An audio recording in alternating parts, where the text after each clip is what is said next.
And former White House spokesperson during the George W. Bush administration, Pete Seat, and Democratic strategist and former special assistant to President Biden, Meghan Hayes. Good to see both of you.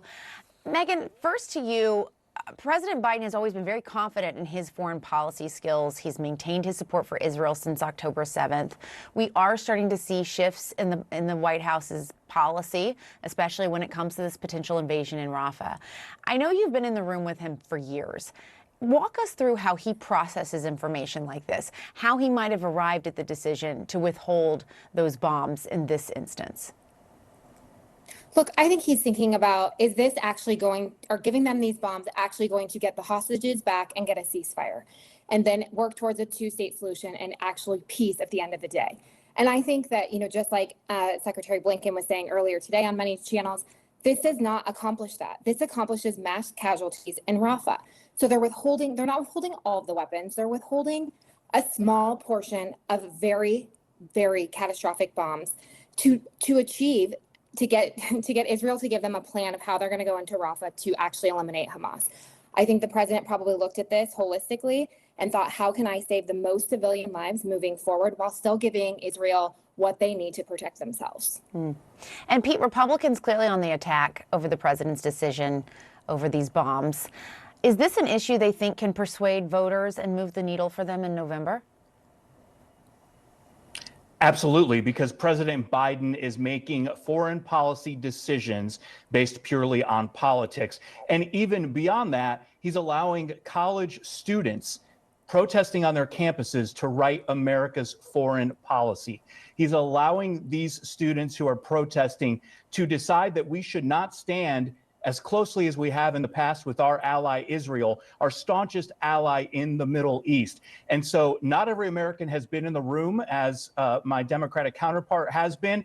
But as we're looking at this from the outside, we see a president who's putting politics ahead of national security and ahead of the interests of our ally as they fight a terrorist organization in Hamas. And so, Meghan, I'm just curious if you have a response to that, how the president can combat what Pete just laid out there, that this criticism that it looks political.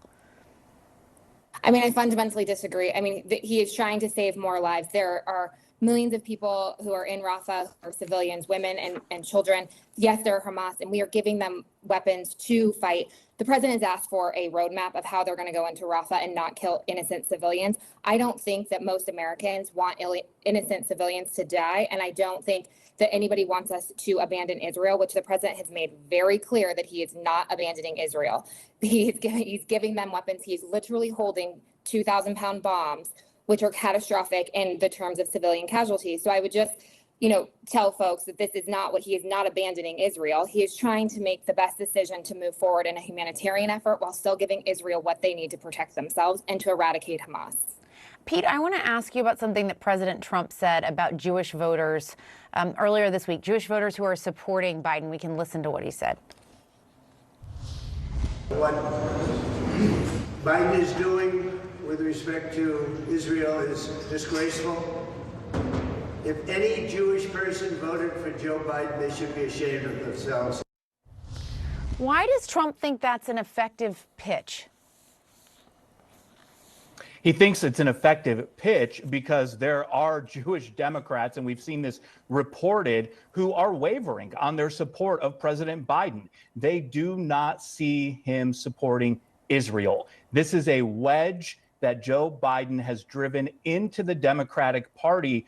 And he's right now siding, as I said, with those college students because he believes that they are more important to his electoral prospects. I wouldn't necessarily use the language that former President Trump is using to make this point, but he's making an important point. The point being Jewish Democrats who have long stood with the Democratic Party are having second thoughts about it based on how Joe Biden is handling this situation. And Meghan, I want to let you respond to that before we go.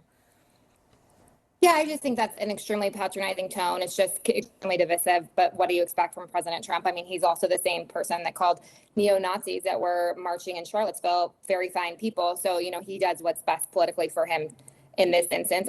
It's incredibly patronizing, I think, to any electorate, but I wouldn't expect much different.